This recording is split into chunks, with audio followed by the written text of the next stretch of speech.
Buenas tardes, mi nombre es Erwin Domínguez, soy investigador, trabajo en el Instituto de Investigaciones Agropecuarias INEA Campenaique. Hoy día me ha tocado hacer una presentación sobre las plantas exóticas presentes en los agroecosistemas en la región de Magallanes. Así que voy a hacer una charla en la cual va a estar integrada por el desarrollo de 5 contenidos, así que los invito a verla y, y a aprender un poco sobre las invasiones biológicas, especies exóticas, asilvestradas y especies nativas. Bien, bueno, voy a colocar la presentación, pantalla completa, compartir.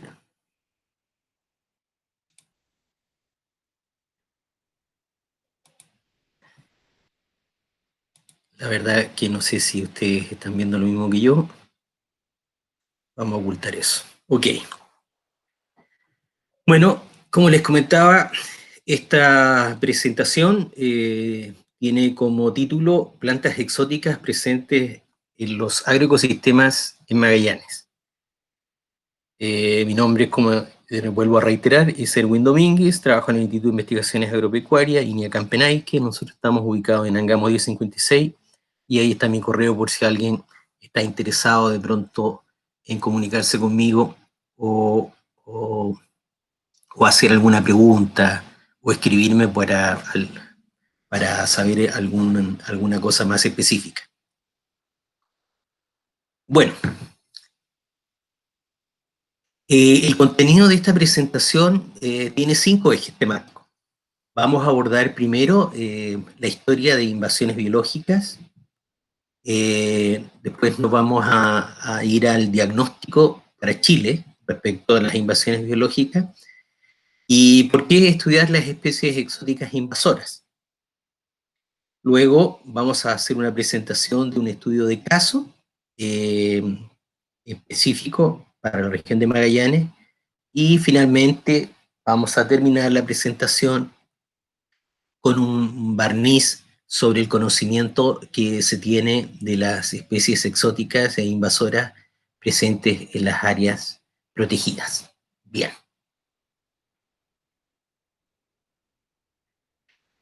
Antes de empezar, no sé si recuerdan el título hace mención a algo que quizás de pronto es necesario aclarar. El título de esta presentación son Plantas exóticas presentes en los agroecosistemas en Magallanes. La pregunta que tenemos que hacernos, ¿qué son los agroecosistemas? Bueno, los agroecosistemas son ecosistemas en donde el hombre interviene directamente y saca provecho de los servicios que este ecosistema le proporciona al hombre. Nosotros, en la región de Magallanes, hemos hecho una clasificación de los agroecosistemas en 3 tipos fundamentales. Los ecosistemas de turberas, los ecosistemas de bosques y los ecosistemas de pastizales. Bien. Ahora, si ustedes se fijan en el caso particular del bosque, este se ha subdividido en 3 grupos fundamentales, que son los pisos forestales que existen en la región de Magallanes, que corresponden al bosque de coigüe o siempre verde, al bosque de lenga y al bosque de ñirre. Bien. Ahora, ¿por qué hablamos de agroecosistemas? Bueno, porque la mayor parte de los ecosistemas que están presentes en Magallanes se pueden subdividir en 2 grandes grupos en donde convergen actividades humanas. Por ejemplo, en el caso de los bosques, existe la actividad forestal, conocida por todos, que se caracteriza básicamente por la extracción de madera, bien, con distintos fines. Y está luego el agroecosistema de pastizales naturales, en donde se desarrolla la actividad ganadera. Principalmente dos tipos de rebaños se pueden encontrar en Magallanes. Por ejemplo, rebaños bovinos, en donde las vacas, ¿no es cierto?, están presentes, y eh, ovinos, en donde las ovejas son otro elemento importante. Ahora, si hacemos un alcance específico para poder redondear esta idea de los agroecosistemas, yo les comentaba que son ecosistemas donde el hombre puede sacar provecho de los servicios ambientales que estos ecosistemas nos entregan al ser humano. Estos se pueden agrupar en cuatro grupos. Está el de soporte, que básicamente habría que entender qué es el hábitat, donde el hábitat está formado por por una constitución biótica y una abiótica que interactúan entre ellas, entendiendo que lo abiótico es la geoformología, la geología, el suelo y las variables climáticas, temperatura, precipitación, ¿no es cierto? Y por otro lado, el componente biótico, que es el suelo con su microbiota, la vegetación propiamente tal, y los organismos que viven relacionados a este tipo de ambiente. Entonces está el servicio de soporte, ¿no es cierto?, que es el hábitat, en donde el soporte nos proporciona la producción primaria, que es la producción de materia orgánica, que es la fotosíntesis, que en definitiva todas las plantas pueden realizar y transformar la energía lumínica, ¿no es cierto?, y el CO2 con el agua en biomasa. Después están, el soporte nos proporciona otro servicio muy importante que corresponde al ciclo de nutrientes. Después está el de regulación, ahí está, por ejemplo, la polinización, el control de erosión, la purificación del agua, el secuestro de carbono o el efecto sumidero. Después está el de provisión, que es el más común de todos, que es lo que nosotros como seres humanos podemos obtener y sacar provecho. Por ejemplo, la carne, la lana, el agua, la fibra vegetal. Y otro servicio es el cultural, que tiene que ver con la identidad de un territorio en donde el hombre forma parte y se siente parte de ese territorio. Y por lo tanto, hay procesos culturales que lo vinculan, lo arraigan a la tierra. Bien, dicho eso, ahora es muy importante conceptos generales esgrimir para que puedan entender el desarrollo de esta presentación. Primero, nos vamos a referir a especie introducida o exótica. Entiéndase que es una especie cuya presencia en una región se debe a la introducción intencional o accidental como consecuencia de la actividad humana. Después está la especie naturalizada, que son aquellas especies introducidas que se reproducen constantemente y mantienen poblaciones estables sin la intervención directa del hombre. ¿Okay? Y después están las especies invasoras, que son las especies naturalizadas que se reproducen en grandes cantidades y que tienen el potencial de propagarse en un área considerable ocupando hábitats naturales. ¿Bien? Bueno, si a alguien no le quedó claro esto, en palabras súper sencillas, especie introducida o exótica es toda aquella que viene de otra parte, ¿bien? Y que no corresponde al lugar donde está presente, porque viene de viene de otro, por ejemplo, de otra región, viene de otro país, viene de otro continente. Una especie naturalizada hay que entender que es aquella que llega, se establece y puede mantener una población viable acotada a un determinado sector. Bien, en cambio, una especie invasora es una especie que ha sido introducida, se ha naturalizado y posteriormente empieza a dispersarse ocupando áreas considerables y especialmente hábitats naturales. Esto lo pueden encontrar ahí en un libro que recientemente se publicó en 2014. Es una guía de especies introducidas del sur, centro y norte de Chile. Bueno, ahora nos vamos a referir específicamente a las invasiones biológicas. Para comenzar esto, hay que colocar en contexto que el padre de las invasiones biológicas es reconocido como Charles Elton, el padre. ¿Okay? Él, en el año 1958, publica este trabajo que es La ecología de invasiones por animales y plantas.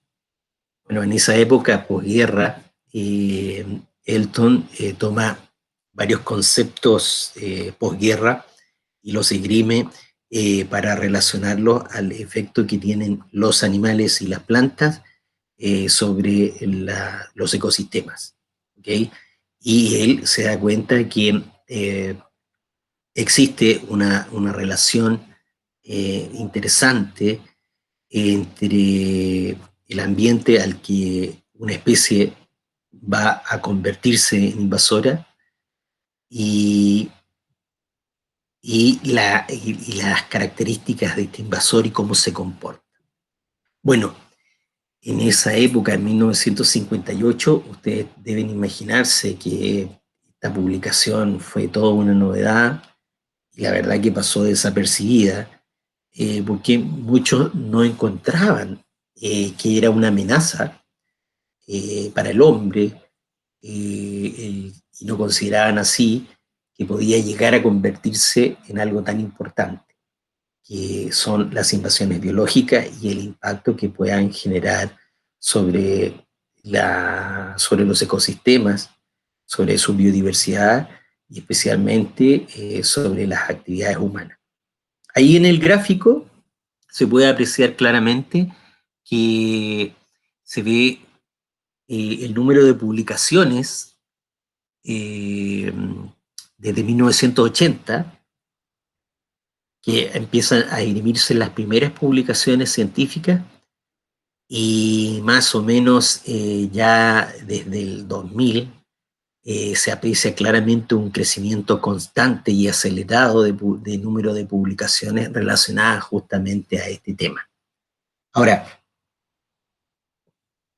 con las comunicaciones, con el transporte, eh, con el concepto de economía global, se empieza a producir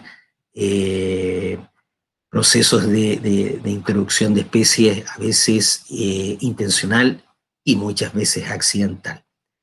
Pero todo esto ha llevado a que hoy exista un número importante de revistas científicas que se dedican a estudiar este fenómeno desde la óptica del impacto que tienen los distintos taxones, desde ecosistemas marinos, ecosistemas terrestres, desde insectos, eh, aves, mamíferos y plantas que tienen sobre los ecosistemas nativos y sobre el efecto que tienen en la producción de alimento y la competencia que tienen con algunos sistemas productivos que más adelante veremos. Bien, ¿cuáles son las causas de la dispersión, las causas que generan este proceso de invasión? Sin duda es la dispersión mediada por el hombre, que puede ser casual o intencional, la globalización, como se puede apreciar en esta imagen, en donde se ve un enjambre de aviones y se pueden ver núcleos donde hay una mayor frecuencia o número de incidencia de vuelos aéreos para determinadas zonas del terrestre y del continente. ¿Ah? Por ejemplo, ahí se ve muy claramente Estados Unidos con una gran cantidad de aviones llegan y van, lo mismo hacia Europa y también hacia Medio Oriente y Asia. Bien, la globalización lo que ha generado ha sido un intercambio comercial y turístico, y, y, la globalización también, como el transporte a través de vía aérea, ha, ha, roto, ha roto los límites que existían naturales entre los continentes.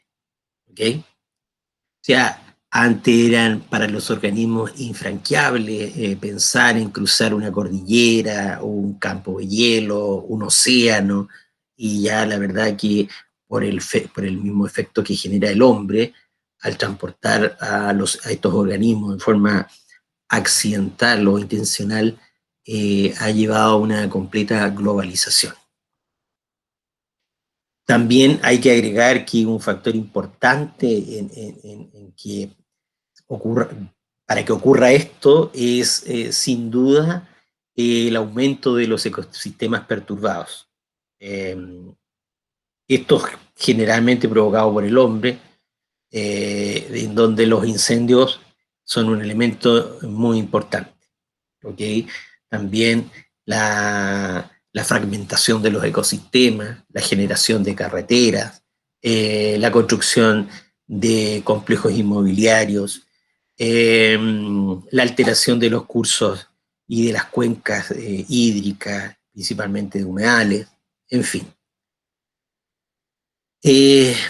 ¿Cuáles son los daños más importantes? Bueno, si lo colocamos en una balanza, sin duda los impactos más graves pueden ser enfocados al impacto económico y social que lleva la introducción de especies exóticas. Y también hay que considerar que la introducción genera cambios en los patrones hidrológicos y la capacidad de retención de agua, también la erosión y cambios en el régimen de fuego, que esos son como las cosas, los conceptos que siempre se esgrimen. Acá tenemos un caso muy particular en donde podemos darnos cuenta que es cierto, es el caso del castor, que el castor tiene ¿no es cierto? Es un mamífero, es un roedor que ha generado cambios brutales en la hidrología. Eh, Se tiene conocimiento de que la primera la liberación y su introducción y liberación es más o menos en la década de 1940, en el siglo pasado, entre el 41 y 44, me parece que es cuando se liberan los primeros grupos de castores en Tierra del Fuego, y estos han generado un efecto muy importante, especialmente porque han generado cambios en los regímenes hídricos, en la hidrología, aumentando el nivel freático, ahogando bosques completos, modificando el paisaje. Entonces, sin duda, eh, se generan efectos sobre los ecosistemas. Ahora, ¿por qué esto ocurre? Hay que tener claro que una cosa, acá hay una habitación y acá hay una persona que está pensando. ¿Por qué puse estas dos cosas? Porque quería enseñarles un concepto que corresponde al nicho ecológico, que muchas veces se usa pero no se entiende. Eh, el nicho hay que entenderlo, es como el medio, es el medio físico y las relaciones que tiene un organismo en un espacio y en un tiempo determinado. Entonces imagínense una habitación. Una habitación es un espacio, ¿no es cierto? Y cada espacio tiene un uso, ¿cierto? Y tiene una función propiamente tal. El nicho es imaginarse que una habitación es como un ecosistema en donde uno puede encontrar espacios para poder ocuparlos. ¿Ah? Ahora, eh, esto para entenderlo hay que imaginarse que uno es una especie exótica que viene de otro lugar y para poder tener éxito y poder establecerse, tiene que encontrar alguna oportunidad, ¿no es cierto? Algún espacio vacío para poder ocupar y que ese espacio al principio no esté ocupado por otro organismo, porque si no, se produce lo que se conoce como competencia. Entonces la idea es que en el proceso de establecimiento la especie encuentre un espacio vacío. Si se da esa oportunidad, estaríamos hablando de un nicho. Ahora, imaginémonos de nuevo esta habitación. Si tenemos una habitación y no tenemos tantos elementos como para decorarla y llenarla, mientras menos elementos tengamos, hay más nichos disponibles para otras especies que puedan llegar. ¿Cómo esto se relaciona con la ecología? Mire, un ecosistema, ¿no es cierto?, es la interacción de los organismos que lo habitan con su medio físico y en un espacio de tiempo. Mientras más organismos distintos existan, menos espacios, ¿no es cierto?, van a existir para otras especies. Entonces, si hay muchos elementos, estamos hablando de biodiversidad. Mientras menor sea la biodiversidad en un ecosistema, mayor espacios existen para ser ocupados. ¿Ok? Bien, espero que eso se haya entendido y si no, bueno, me pueden preguntar después. Bien, esta foto me encanta, la del oso así, porque ¿cómo surge la oportunidad de un nicho?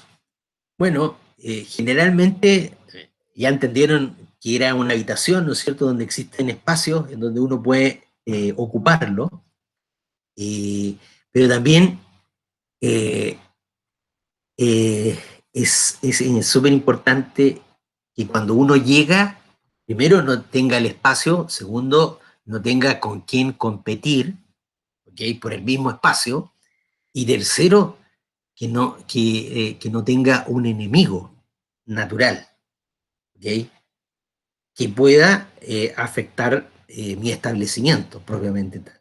Ahora, yo puse esa foto del oso porque siempre, siempre hay personas que se le ocurren ideas brillantes. Entonces, por ejemplo, alguien dijo alguna vez, mencionó, bueno, ¿cuál es el enemigo natural del castor? El oso, alguien dijo. Y otro por ahí dijo, el puma. Bien, efectivamente, eso es cierto, en el hemisferio norte. ¿Y dónde ha generado más impacto el castor? Me refiero dentro de las provincias que están presentes en la región de Magallanes, específicamente en Tierra del Fuego. Y no sé si saben, pero en Tierra del Fuego no hay pumas, ¿ok? Que podría ser un controlador, un enemigo natural del castor. Entonces alguien en algún momento, recuerdo que pensó que podría ser fantástico introducir oso para que se coman a los castores como un controlador biológico. Pero la verdad que hacer ese tipo de experimento no es fácil, y generalmente cuando se hacen ocurren desastres peores. Es peor el remedio que la enfermedad. Otra cosa importante para, para que surjan estos nichos, perdona, justo me acaban de llamar, es el régimen de perturbaciones. Y dentro del régimen de perturbación, uno de los más importantes sin duda es el fuego. ¿Okay? El fuego genera una perturbación muchas veces local, alterando la estructura y la composición del ecosistema, eliminando todo lo que es la biomasa, porque esta se quema, generando desplazamiento de los megaherbívoros e incluso hasta insectos y microorganismos, bla, bla, bla, que son destruidos. Entonces, queda un espacio que es una oportunidad para el establecimiento, ¿no es cierto?, de especies exóticas que tienen y pueden convertirse en invasoras. Otro tema importante es la historia de vida, especialmente el cómo usa esta especie nueva los recursos que están en ese espacio y cómo los usa en forma eficiente. ¿Okay? Muchas veces las especies que llegan de otras partes son menos exigentes, ¿okay? Y usan en forma más eficiente los pocos recursos que hay. Me refiero, por ejemplo, a los nutrientes que pueden estar dispuestos a la luz, al agua, etcétera, todas las variables que uno se pueda imaginar. Y como les contaba, muchas veces estas especies no tienen enemigos naturales y por lo tanto pueden aumentar su población rápidamente. Otro tema importante también de cómo surge la oportunidad del nicho es las perturbaciones humanas que se concentran específicamente en nodos geográficos, como les mostraba anteriormente en la imagen, que le mostraba los vuelos de los aviones, ¿no es cierto? Y ahí uno podía darse cuenta que hay ciertos sitios en ciertos países, ciertos continentes, en donde existe una mayor presión sobre los sistemas naturales. Bueno, a mí me gustaría mostrarle ahora un modelo de un proceso de invasión con un esquema en donde se habla de la primera etapa, comienza con el transporte y luego sigue el establecimiento, después del establecimiento la propagación y después el impacto propiamente tal. Ahora, la gente cree que esto es muy lineal y que siempre ocurre de la misma forma y no sabe que en algunas ocasiones no es tan exitosa la introducción de especies exóticas y no es siempre que esto ocurra. Me explico. A ver, si fuera tan fácil convertirse en una especie invasora, estaríamos llenos de especies invasoras. Y la verdad que no. Las especies invasoras no son muchas en comparación a las especies nativas y esto va a depender del éxito o del fracaso que el organismo, ¿cierto? La especie tenga en cada una de estas etapas. Por ejemplo, como se ve ahí, viene una semilla transportada, ¿no es cierto? Y resulta que esa semilla llega a un lugar, ¿no es cierto? Y se puede establecer, pero puede ser que esa semilla no encuentre las condiciones de temperatura, el suelo apropiado, justo encuentre a un enemigo, a un agente patógeno que la afecta y entonces esa primera etapa se trunca. Después viene el establecimiento. Hay muchas especies que fracasan en el establecimiento porque Por ejemplo, no, son especies que no encuentran a los polinizadores, por ejemplo, en el caso de las plantas, no encuentran a los agentes polinizadores, no produce una semilla viable, y bueno, hay varias razones. La propagación es lo mismo, a veces el organismo no encuentra el agente que ayuda a dispersar la semilla. Bueno, este es un esquema bastante sencillo, que la idea es tratar de decirles a ustedes que el proceso de invasión no es tan sencillo, ¿ok? Generalmente hay un acierto y un desacierto, hay un éxito y un fracaso, y si no estaríamos llenos de especies invasoras. Ahora les quiero mostrar este esquema, que es un poco más complicado, pero depende cómo uno lo tiene que abordar. Miren, en la parte superior, en este recuadro rojo, está la terminología. Entonces, esto ayuda a entender cuando uno se refiere al concepto de especie exótica, ¿no es cierto? ¿Se acuerdan el concepto de especie, la primera lámina? Especie exótica es toda aquella que, ¿no es cierto?, viene de otro lugar y se establece eh, en una nueva área, ¿no es cierto? Después está la introducción casual, después está el proceso de naturalización y establecimiento, y el proceso de invasión. Ahora, estos conceptos de invasora, naturalizada, casual y exótica son terminologías que se pueden relacionar a escenarios. Primero, el escenario del transporte, la introducción, el establecimiento y la propagación. Estos escenarios, a su vez, se relacionan con barreras o filtros. Está una barrera, por ejemplo, geográfica.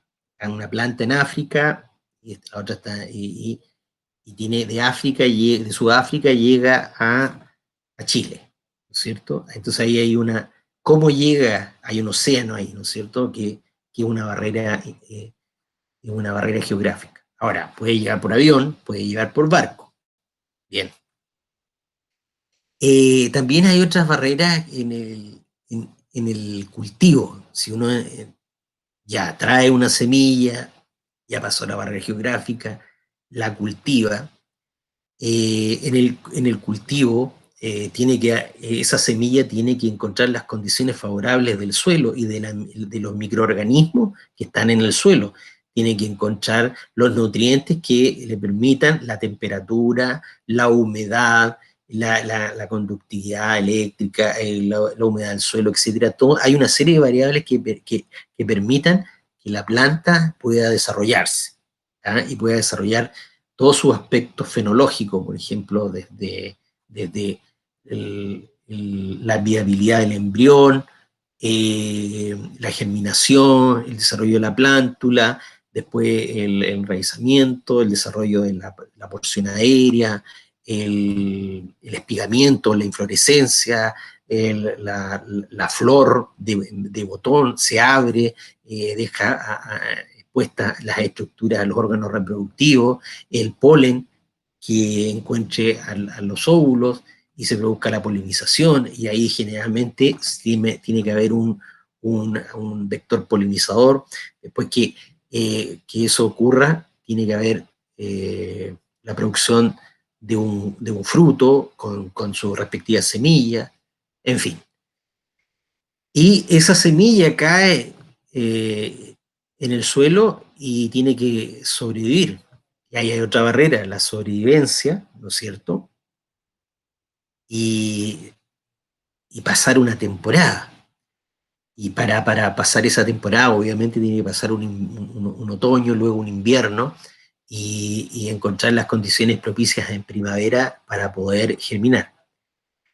Cuando ha pasado esa barrera de la supervivencia, corresponde al establecimiento, fíjense, la planta desarrolla todo su ciclo de vida y tiene que llegar a la reproducción para producir semilla nuevamente, que esa semilla se pueda dispersar, y esa semilla, en los distintos procesos de propagación, que puede ser ahí la semilla cae al suelo y queda al lado de la planta madre, o la semilla es transportada por algún vector, que puede ser un pájaro o un roedor, un insecto, etcétera. Y, y esta dispersión puede ser local o extenderse más allá de donde están las plantas madre, y puede llegar a un ambiente natural. Entonces, ahí justamente es cuando estamos hablando de la dispersión, si la dispersión es localizada o es una dispersión generalizada. Entonces ahí se puede hacer la diferencia entre el concepto de especie naturalizada versus el concepto de especie invasora. Ahora, si le ponemos más pelo a la sopa, todos estos procesos pueden ir fallando, como mostramos en la gráfica anterior, o pueden tener éxito. Y donde uno puede intervenir con éxito y lograr un cierto manejo, es cuando uno en las primeras etapas de transporte e introducción hace un trabajo de preventivo. Y luego está entre la introducción y la propagación un trabajo de erradicación, que involucra un costo asociado, obviamente que sí, y cuando ya hay especies que se han establecido, se han naturalizado y aparentemente tienen el potencial de interferir con un ecosistema o con la producción o alterar la producción local de algún cultivo, se puede hacer un trabajo de contención, pero ya cuando la especie ya uno reconoce que se ha convertido en una especie invasora, lo único que nos queda como manejo es la mitigación, es tratar de disminuir los efectos que genera el proceso de invasión propiamente tal. No es muy alentador que digamos, pero bueno, estos son los modelos teóricos que existen actualmente. Ahora quería mostrarles, dentro del contexto histórico, alguna lista de especies de plantas y sus primeros registros en Patagonia, en donde, imagínense, muy temprano, ya entre el 1869 y 1903, ya existía un reporte de especies que no eran nativas propiamente tal, que venían de Europa o venían de Asia, principalmente de Europa, que ya estaban establecidas en la región de Magallanes y habían sido reportadas eh, en un periodo de tiempo bastante acotado. Entonces, lo que nosotros vemos hoy día es las especies exóticas invasoras que vemos cuando salimos de la ciudad o dentro de la ciudad, son muchas veces las mismas que se establecieron muy tempranamente por intervención directa o indirecta del hombre. Bien. Aquí quería mostrarles también algo bien interesante. Hay una fotografía de una planta, ¿no es cierto?, con su respectivo nombre y un mapa de distribución. Entonces, imagínense lo que pasa con una gramínea que fue introducida intencionalmente para mejorar las condiciones de los pastizales naturales en términos nutricionales. En el año 1883 ya había sido reportada en Magallanes. Actualmente tiene una distribución bastante amplia desde la región de Atacama a Magallanes. ¿Okay? Luego le sigue en 1883 también Taraxacum officinale o diente de león o achicoria, como todos la conocen. Y bueno, prácticamente esta especie está en todas partes, en todo Chile, excepto la arica y parinacota. Después le sigue Erodium sicutarium, que alfilerillo, es una planta eh, que se ha adaptado a las condiciones de Chile y específicamente a las condiciones de un gradiente climático tan diferente, pero a pesar de eso, ella crece exitosamente en todo Chile, desde el altiplano hasta la región de Magallanes. Y el otro ejemplo es el Rumex crispus. ¿Mm? Ahora, estas cuatro fueron citadas anteriormente, ya muy temprano, como les contaba, y hoy día tienen una amplia distribución en Chile. En el recuadro de más abajo, ahí yo les muestro algo bastante curioso como para un poquito reflexionar, ¿no? Imagínense que en el año 1853, el especialista botánico, el padre de la taxonomía vegetal y de la nomenclatura botánica, Carl Linnaeus, en 1753, él le coloca el nombre a Poa pratensis, ¿ok? En una publicación que se llama Species Plantarum, y desde 1753 a 1883, solamente han pasado 130 años y ya existía el registro de esta especie, Poa pratensis, en Magallanes.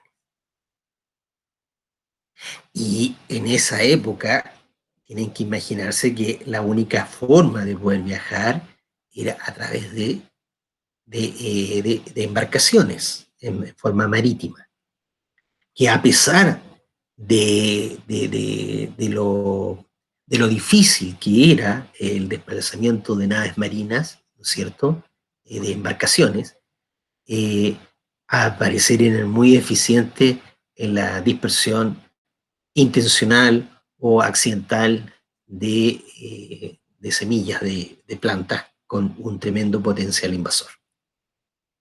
Bueno, ahora vamos al diagnóstico para Chile. A ver. Una foto ahí, bastante un diagnóstico positivo. No sé si será muy positivo o no, lo que le voy a contar. Pero es importante saber qué es lo que está ocurriendo en nuestro país. ¿Bien? Ya. Lo primero que a mí siempre me gusta es esbozar nuestra normativa y saber si existen estos conceptos en nuestra legislación o no. Puse ahí en amarillo legislación ambiental en Chile y en amarillo dice especie nativa. ¿Bien? Bueno, en la ley 19.300, en su artículo 38, habla de generar inventarios de especies de plantas, algas, hongos y animales silvestres. Pero ojo, que en ninguna parte se define el concepto de especie nativa. Solamente se asume de especies silvestres. Bien, solamente en forma tácita es en la ley del bosque nativo que se hace mención en el artículo 2, en el número 13, donde se habla de especie nativa o autóctona, específicamente refiriéndose a árboles y arbustos. ¿Mm? Pero lo que quiero decirles con esto es que es el Ministerio de Agricultura el que define el concepto de, pero aplicado a especies que tienen un uso, ¿no es cierto?, o nos prestan un servicio ambiental, como en el caso de la actividad forestal y la leña. Entonces, ahí se hace una distinción entre bosque nativo y, por lo tanto, se habla de especies nativas o autóctonas. Pero esto se ha ido remediando por el Ministerio de Medio Ambiente, el cual hoy día está preocupado y justamente está haciendo lo que le mandata la ley 19.300 de hacer estos inventarios de especies. Y hay hoy día en la página web del Ministerio de Medio Ambiente una lista de especímenes y ahí se hace mención al concepto de especie nativa, diciéndose que las especies nativas son aquellas que viven en forma natural en Chile, es decir, que se cree que se originaron o llegaron naturalmente al país sin intervención de las personas. Y por otro lado, Existe también un espacio dentro de esta página web en donde se hace referencia tácita a las especies exóticas e invasoras en Chile, donde se habla de su amenaza para la biodiversidad. Y también existe la definición de especie exótica, que dice que son aquellas especies foráneas que han sido introducidas a nuestro país por las personas, ¿no es cierto?, en forma intencional o voluntaria. Ahora, veamos la situación actual en Chile, ¿no es cierto?, respecto a las especies exóticas invasoras. Miren, nuestro registro dice que tenemos 128 especies exóticas invasoras. De ellas, 25 de ellas están en la lista de las 100 especies invasoras más dañinas del mundo, según la organización UISN, la Unión Internacional de la Conservación por la Naturaleza. Y 27 fueron priorizadas. Entonces, ahí está, por ejemplo, nuestro amigo el castor, que tenemos acá en Magallanes, nuestra amiga la chaqueta amarilla, tenemos el conejo, tenemos el Didymus, tenemos la liebre europea y tenemos la pilosela. O sea, prácticamente tenemos todas las especies en Magallanes que han sido clasificadas como especies que se han priorizado. Bien. Ahora, ¿qué impacto generan estas especies? Bueno, generan un impacto económico muy importante. Quizás para nuestra economía aún no sea tan relevante, pero para otros países, como ustedes vieron, como Estados Unidos o países en Europa, el que llegue un agente patógeno a destruir un cultivo o a interferir con una actividad por ejemplo, ganadera, forestal de producción de alimentos, genera en realidad severos impactos económicos. Y dentro de los estudios realizados en Chile, hay uno bien interesante sobre la reserva Río Clarillo, que tuvo pérdidas cerca de 100 millones de pesos eh, por la presencia de la avispa chaqueta amarilla. Entonces, aquí en este estudio, por ejemplo, no se ha abordado el efecto que tiene el castor, el impacto económico que tiene sobre la actividad forestal. Tampoco se ha evaluado el efecto que tiene el Didymus sobre la actividad de pesca deportiva, de trucho, salmón. Tampoco se ha evaluado el impacto que tiene, por ejemplo, la pilosela sobre los pastizales naturales en desmedro de la producción de biomasa. Dentro del marco regulatorio, hay que considerar que no hay un marco regulatorio para las especies exóticas invasoras. O sea, hasta este momento no tenemos absolutamente nada. Solo si hay una instancia en donde el Servicio Agrícola Ganadero realiza un excelente trabajo de control fronterizo para evitar el ingreso de plagas para protección de la agricultura. Sin embargo, no considera los impactos sobre la biodiversidad. ¿Ok? O sea, el objetivo del Servicio Agrícola Ganadero es la bioseguridad, ¿no es cierto?, que pueda llegar a afectar a los procesos productivos agropecuarios. ¿Ok? Se piensa que esto se puede llegar a remediar en un mediano o largo plazo a través del proyecto de ley que se quiere pensar crear, me refiero al Servicio de Biodiversidad y de Áreas Protegidas, ¿m? Que podría dar una solución a este problema. Ahora, otro tema importante que hoy día no existen las capacidades técnicas. O sea, son pocos los estudios relacionados a evaluar los impactos que está generando las especies exóticas invasoras. falta una capacidad técnica, claramente, y eso es muy importante porque hay agencias del Estado que deberían tener eh, personal capacitado en el reconocimiento de especies exóticas invasoras como es el SAC, como es CONAF y como es INIA y el Ministerio de Medio Ambiente. Porque sin duda el impacto que tienen estas especies no solamente es sobre los ecosistemas y sobre la biodiversidad de estos ecosistemas, sino también sobre el efecto que tiene en la producción de los agroecosistemas, al producir y alterar los servicios que estos nos entregan a nosotros. Entonces ahí, ojo, que hay que tener claridad en el conocer a estos elementos biológicos en su amplia dimensión eh, para poder tratar de generar medidas de, en el caso de mitigación o erradicación, ¿no es cierto? O trabajos preventivos, ¿ok? Bien, ahora vamos a evaluar por qué estudiar las especies exóticas invasoras. Bueno, porque primero ellas afectan y generan un efecto negativo sobre la biodiversidad, ¿sí o no? Producen algunas enfermedades, pérdida de la productividad, especialmente en cultivos y en la ganadería, también en la pesca, incluso en el turismo, aunque uno no lo crea.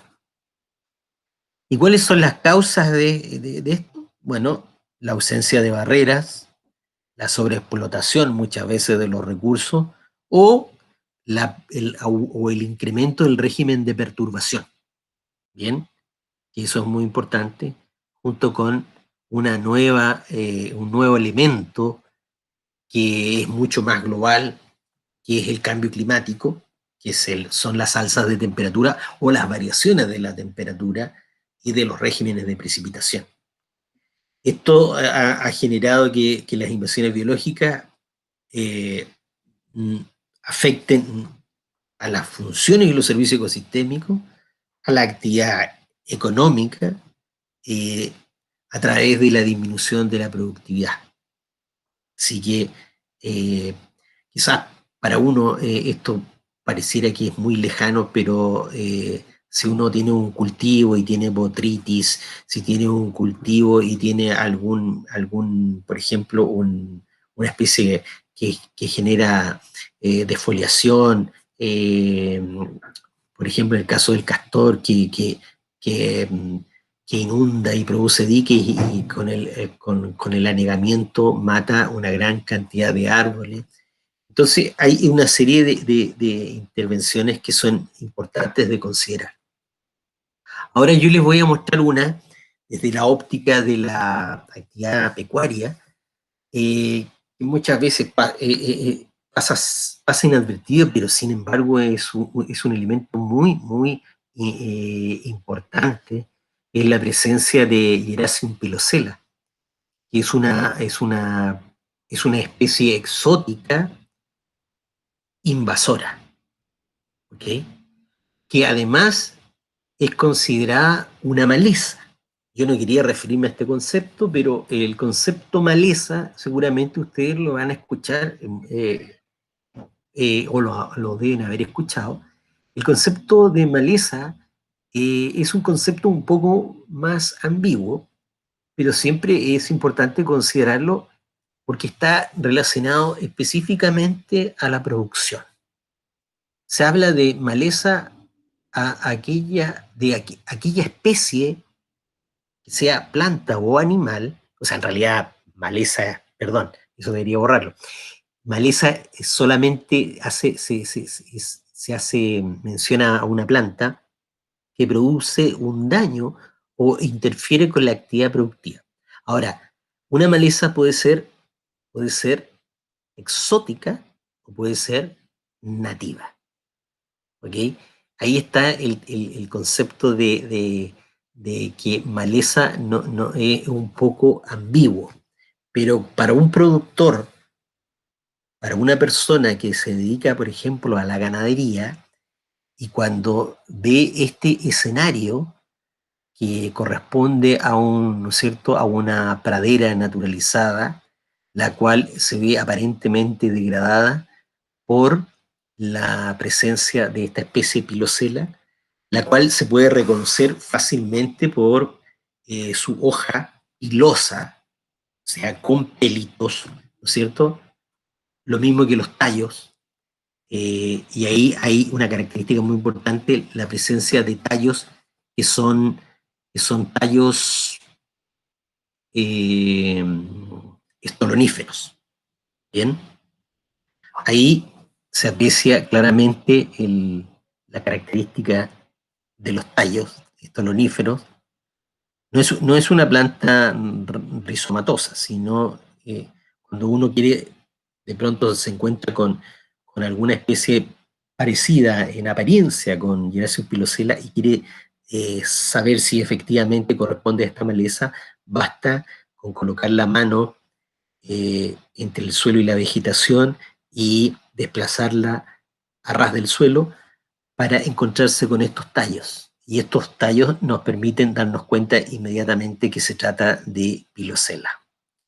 Ahora, la pilosela es una especie exótica invasora y su presencia es indicadora de una condición de degradación. ¿Mm? A pesar que tenga valores nutricionales bastante interesantes, de proteína de un 8,1 y una digestibilidad de un 81,7. Pero lamentablemente esta planta crece sus hojas en forma de rosetas y esas hojas generalmente están muy pegadas al suelo, impidiendo que el animal se pueda alimentar de ellas. Otra planta que también genera efectos sobre las praderas es Agrostis capillaris. ¿Ah? Es una planta invasora con vinagrillo que se ve ahí claramente, son estas dos especies. Acá está el vinagrillo, el Rumex acetosela, es otra especie exótica invasora. También tenemos Crispus, eh, este es Romasa. Y acá no sé si alcanzan a distinguir, pero esta Romasa está creciendo sobre un cojín de musgo sphagnum en una turbera. O sea, esta especie tiene la capacidad de adaptación a las condiciones más inusuales que uno se pueda imaginar. Bueno, ustedes se preguntarán por qué INEA, por qué a nosotros nos interesan las invasiones biológicas. Bueno, principalmente porque nosotros somos un instituto que tiene como fundamento tratar de propiciar una producción sustentable de nuestros recursos naturales y específicamente de producir alimentos. Hoy día la población está incrementando su tamaño de una forma cada vez más rápida. Con ello también se están generando cambios en los ecosistemas de una forma también muy rápida. Con el incremento de la población aumenta la demanda por alimentos y esos alimentos deben ser cultivados. Cuando se cultivan los alimentos, muchas veces se producen pérdidas en la producción debido a las especies invasoras, las cuales compiten con el cultivo, extrayendo los nutrientes, el agua, el espacio, la superficie, ¿no es cierto?, en desmedro de lo que uno ha sembrado. Entonces interfiere con el proceso de cosecha y por lo tanto con la producción. Entonces, por eso es importante tener claro que, por un lado, la producción de alimentos tiene que ser sustentable y sostenible en el tiempo y hay que tratar de trabajar en forma eficiente. Entonces, para poder tener alimento y utilizar los recursos de la mejor forma para que estos puedan sostenerse en el tiempo también. Me refiero a los recursos naturales. Bueno, ahora les voy a mostrar en realidad algunas cosas que de pronto uno se encuentra. Eh, Uno de los agroecosistemas más relevantes y más importantes en Magallanes es sin duda los pastizales naturales. Los pastizales naturales hay una gran variedad de manifestaciones de estos pastizales, pero en algunos se puede apreciar claramente la presencia de suelo desnudo y de una discontinuidad, ¿no es cierto?, de la cubierta vegetal. O sea, lo que se conoce como zonas de interparche, suelo desnudo. Entonces, ¿qué es lo que ha pasado ahí? Que la capacidad de ser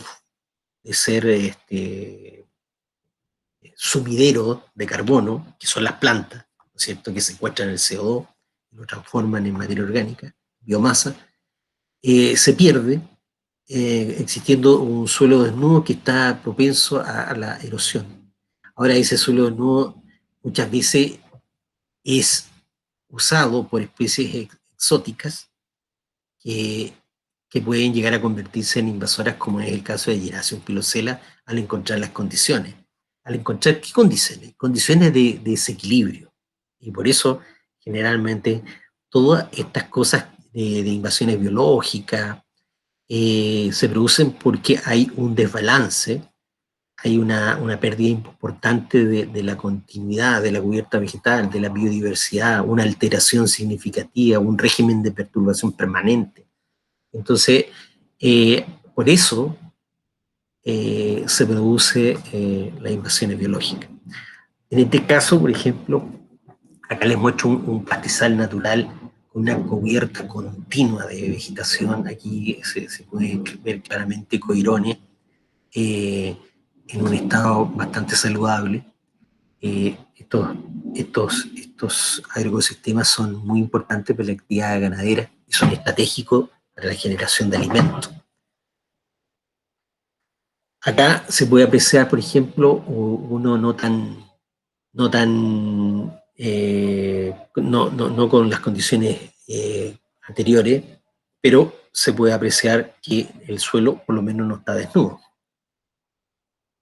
Acá se puede apreciar, por ejemplo, el efecto que generan las deposiciones de las heces de los animales que ayudan al proceso del reciclado de los nutrientes, que es muy importante para poder mantener una continuidad de la cubierta vegetal y para que éstas puedan seguir creciendo. Bueno, es sin duda muy importante poder reconocer tanto las especies exóticas como las especies exóticas invasoras y también reconocer nuestras plantas nativas. ¿Mm? Aprender a identificar en forma temprana es algo muy importante. Lamentablemente no es tan fácil. Es fácil decirlo, pero no es fácil hacerlo porque nosotros tenemos prácticamente 1.200 especies en Magallanes, más o menos aproximadamente, no es una cifra exacta, pero de las cuales 780 son especies nativas. ¿Okay? Y de ese número, un porcentaje importante son herbáceas, pastizales propiamente tal, ¿ah? O gramíneas, que no son fáciles de poder identificar. Pero creo que es importante que existan capacitaciones, entrenamiento, transferencia a los productores, consultores y agentes del Estado que trabajan con nuestros recursos naturales para que puedan estar preparados en el proceso de contención y de un control temprano de las especies exóticas invasoras. Ahora, ¿Qué herramientas usa uno para poder entender la dinámica de los procesos de invasión? Los herbarios, que son verdaderas bibliotecas, en donde hay pliegos de herbario que están catalogados de acuerdo al taxón al que pertenecen. Eh, y ahí uno puede encontrar una especie como de la historia de los primeros reportes de especies exóticas.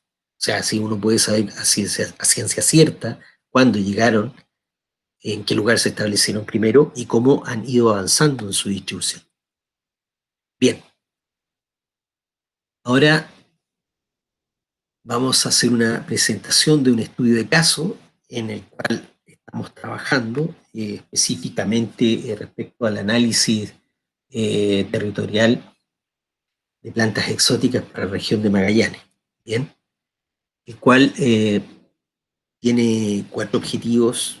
Uno es desarrollar una base de datos de plantas exóticas con registros de herbario, analizar la distribución espacial de las plantas exóticas, estimar el esfuerzo de muestreo y su relación espacial y establecer un catálogo actualizado de este grupo de plantas para la región de Magallanes.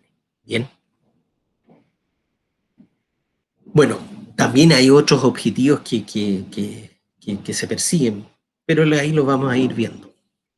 A ver, lo primero que les quiero contar es cómo hicimos el levantamiento de esta información. Bueno, utilizamos la mayor parte de literatura que existe, eh, en donde se ha hecho una clasificación de las especies. Por ejemplo, en algunos casos se hablan de maleza y ahí hay que tener claridad en poder saber si son especies nativas o introducidas o exóticas. Y también trabajamos ahora último con el catálogo de plantas vasculares publicado recientemente en el 2019.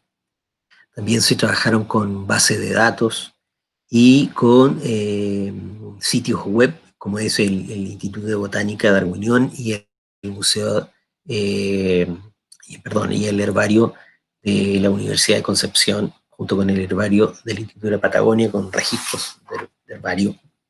Entonces, donde se hizo una revisión por familia para poder discriminar cuáles eran las especies exóticas. Eh, con eso se generó una planilla Excel, ¿no es cierto? Que en definitiva se le colocaron filtros y se les hace una serie de consultas, lo cual permite generar una especie como de base de datos, con lo cual uno puede discernir varias cosas que ahora les voy a ir contando, como por ejemplo el tema de número de reportes de especies exóticas y su relación con los años de colecta. Entonces, uno puede ver que ha habido un incremento en los años de colecta en relación al número de reportes. O sea, hoy día cada vez más hay una tendencia del esfuerzo de colecta con respecto a años anteriores. O sea, imagínense que las especies exóticas muchas veces no fueron consideradas en los estudios por ser exóticas y por no ser parte de la flora nativa. Entonces se las dejaba fuera de las publicaciones o de los registros. Hoy día eso ha cambiado y justamente el poder saber la proporción que existe entre especies nativas y especies exóticas nos da alguna idea del grado de intervención o del grado de degradación de ese ecosistema. ¿No? También otro tema importante que nosotros hicimos fue tratar de relacionar eh, los números de habitantes con el total de ingresos de turistas a las áreas protegidas. Entonces, ustedes se pueden dar cuenta que a partir más o menos desde 1985, que se tiene en registro, al 2019 ha habido un aumento creciente y sostenido en el total de ingresos de turistas a las áreas protegidas. Y la verdad que en términos de magnitud significa que ya más o menos a partir del 2010 ya estaba ingresando casi 2 veces la población del total de habitantes presentes en Magallanes. Entonces, eh, la presión que se genera es muy intensa sobre los sistemas naturales y específicamente sobre las áreas protegidas. Con esto quiero mostrarles con datos que esto es cierto, o sea, hay mucha gente que está entrando a áreas protegidas considerando la población total. A eso me refiero. Bueno, con ese análisis, ¿no es cierto?, de la información, se pudo construir algunas cosas interesantes, como en este gráfico se muestra, se muestra la relación entre el éxito de invasión y la pertenencia a un determinado taxón. Entonces, por ejemplo, en ese círculo o óvalo rojo, se puede uno dar cuenta que hay tres grupos de taxones que concentran el mayor porcentaje de incidencia de especies exóticas. En este caso son, por ejemplo, las poáceas o las gramíneas, las asteráceas o compuestas y las fabáceas o leguminosas, que son los tres grupos más importantes.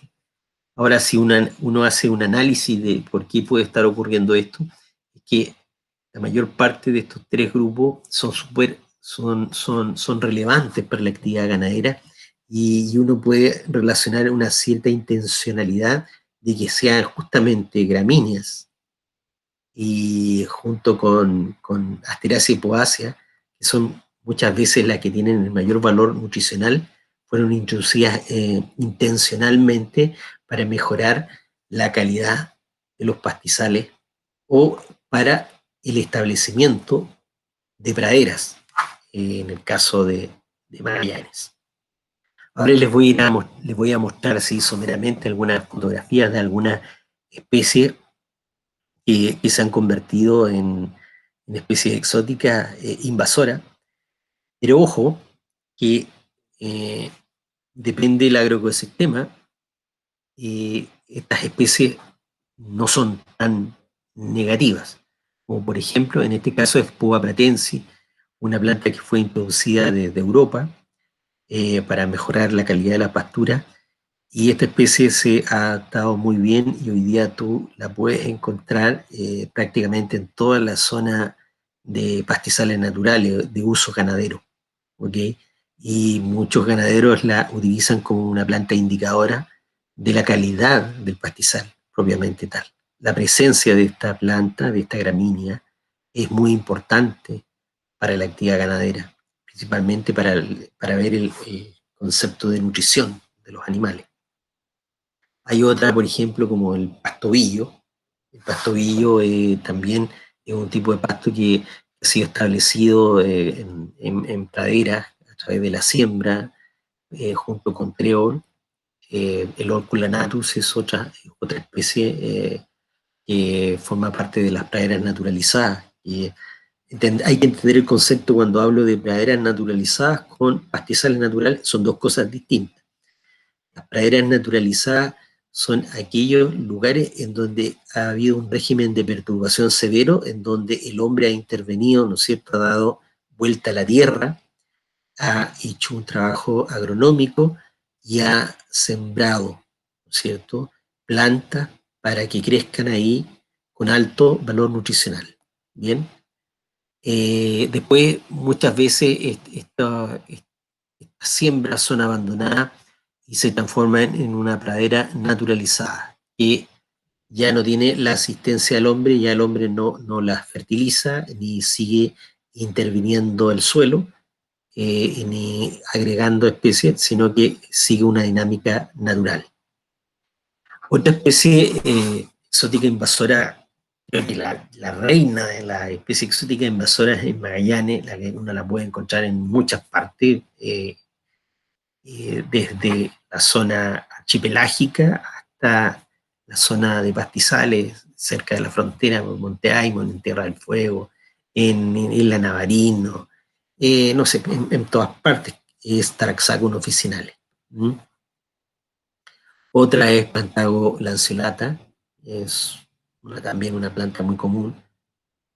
Esta es sin duda una planta que tiene una característica muy importante, es muy apetecida por los animales, por las ovejas, principalmente como una planta con un valor nutricional bastante alto.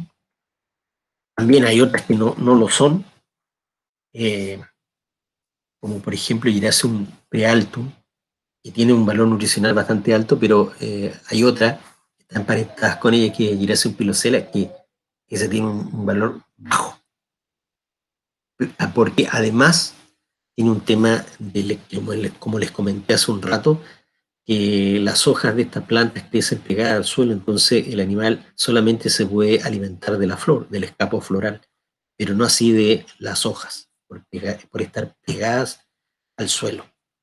Entonces ahí hay una barrera mecánica que hace que el animal no pueda, hay una cubierta vegetal, pero el animal no puede alimentarse. Acá hay un gráfico que quería mostrarles que habla básicamente, o nos muestra básicamente la distribución de las plantas en relación a su origen geográfico. Entonces, la mayor parte viene de Europa, otra parte viene de Eurasia, pero la mayor parte de nuestras especies exóticas que están presentes en Magallanes vienen de Europa. ¿Mm? Ahora, si hacemos un análisis de lo que está presente en Magallanes en relación al hábito de crecimiento, la mayoría son herbáceas. Hay escasos eh, árboles y muy escasos arbustos. Ahora, de las especies que uno puede encontrar, 15 especies exóticas fueron clasificadas como invasoras no dañinas, de acuerdo a la clasificación de PISAC. Es una clasificación que nos dice que las especies exóticas invasoras pueden ser dañinas para el hombre y para el ecosistema, y no dañinas o beneficiosas para el hombre. Como les comentaba hace un rato, la poa pratensis, el pastobillo, la alfalfa, el diente de león, el trébol, el pasto de duna, que controla las dunas. Todas estas son especies que de alguna manera son importantes para la actividad productiva, en este caso la ganadería, y no se ven como unas plantas que sean negativas, ni siquiera para la fauna nativa, que también encuentra eh, una oportunidad de alimentarse de estas especies que llegaron muy temprano a Magallanes.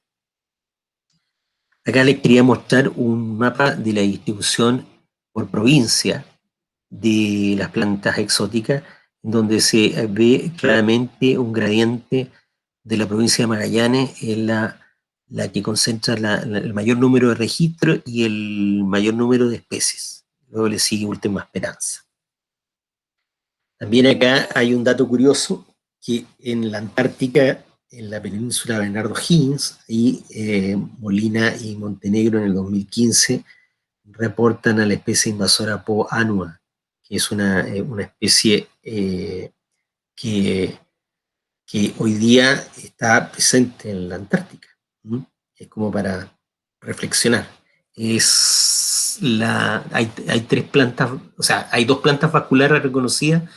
Una es Dichampsia antártica y la otra es Colobanthus quitensi, que son dos especies nativas de plantas vasculares, y ahora se suma una tercera, que es una especie exótica.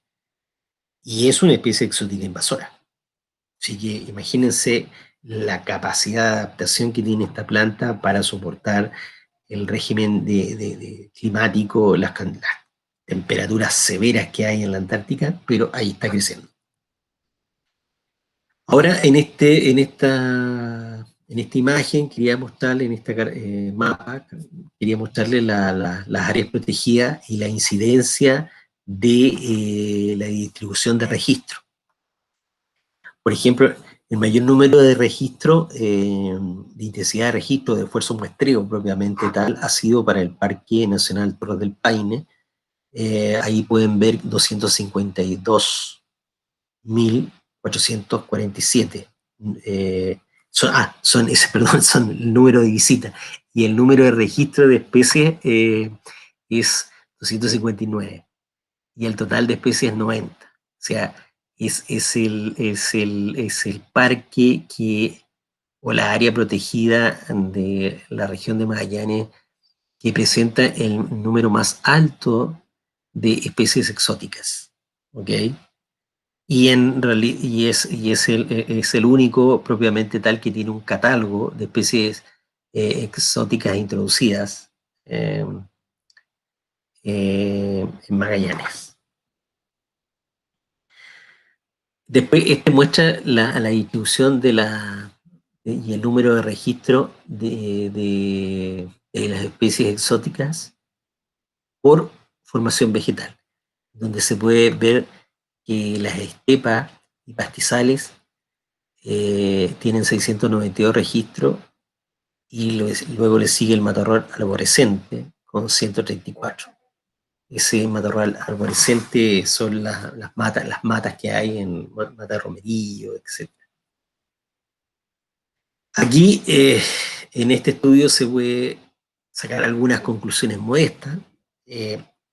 Magallanes presenta 216 especies exóticas. Existen 71% corresponde a hierbas y el 74% de estas son de origen europeo. 15 especies exóticas fueron clasificadas como invasoras no dañinas. ¿Ah? La provincia con mayor frecuencia acumulada de especies exóticas es Magallanes, por existir un mayor esfuerzo muestreo. El área protegida con mayor frecuencia acumulada de especies exóticas es sin duda el Parque Nacional Torres del Paine, y la formación vegetal con mayor frecuencia acumulada es la estepa, seguida por el matorral arborescente de Ñirre. Los factores que aceleran el proceso de invasión aparentemente son los incendios, la red de caminos, las actividades mineras, como los oleoductos, los gasoductos, que actúan como corredores biológicos, y la ganadería. Ahora les voy a mostrar un par de imágenes sobre la situación actual en áreas protegidas en Magallanes. Vamos a empezar con el Parque Nacional Paliaique, que es uno de los más pequeños parques que existe en la región de Magallanes, aproximadamente 5.030 hectáreas. En estas 5.030 hectáreas hay 164 plantas vasculares, de las cuales 18 de ellas, es decir, el 11%, son especies exóticas. La verdad que ese porcentaje no es alto, no es malo, es bastante bueno, diría yo, y es también bastante interesante ver que en una superficie tan pequeña haya una diversidad biológica tan relevante. Con respecto al Parque Nacional Torres del Paine, hay, de acuerdo a esa publicación del 2006, en esa publicación de 2006 se reportaban un total de 85 especies. Hoy día se han agregado 5 más, así que tenemos un total de 90. Y estas especies que han llegado al parque son el producto de distintos regímenes de perturbación, especialmente incendios que han generado, y también se debe considerar que por ejemplo, gran parte del parque eh, eran estancias y que habían sido tempranamente usadas para la actividad ganadera. Entonces, se puede explicar que existe toda una historia relacionada a la intervención humana, que en una primera instancia se reflejó por la actividad ganadera y luego le siguió régimen de perturbación por los distintos incendios desde el 1988, después está el 2005, el 2012 y ya no recuerdo cuál, sí, existió otro incendio. Pero la verdad es que la mayoría de los incendios que han habido en el Parque Nacional Torre del Paine han sobrepasado las 10.000 hectáreas. En todos los incendios más importantes que recuerdo son como 4.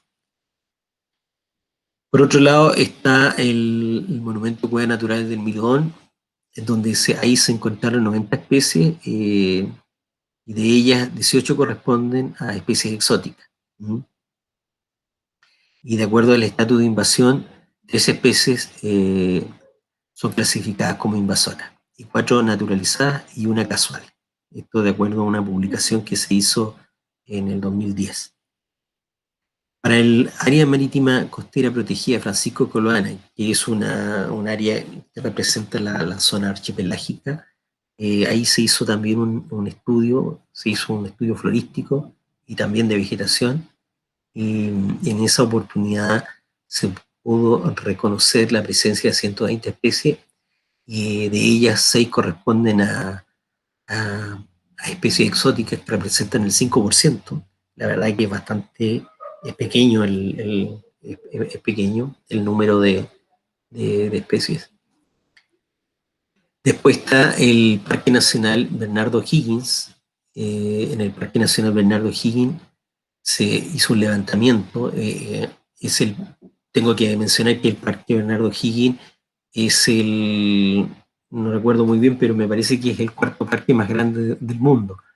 Y en esta área protegida se pudo registrar 208 especies, de ellas 11 corresponden a especies exóticas, es decir, 5.2%. O sea, la verdad que es bastante poco, son, eh, el impacto del hombre en estos ecosistemas no ha sido severo y ha sido muy pequeño en comparación a las otras áreas protegidas. Bueno, eh, esa sería mi presentación. Eh, Cualquier duda, y si no fui muy claro en lo que dije, o si no me entendieron, pueden hacerme las consultas. Si necesitan alguna literatura, también. Eh, bueno, les deseo lo mejor y quiero agradecer, porque siempre es importante agradecer a Gaia Antártica y especialmente a Magali Vera y a todos aquellos que trabajan en el Diplomado de Asuntos Antárticos 2020 online. Bueno, eso sería, y muchas gracias. Espero que nos veamos en una próxima oportunidad.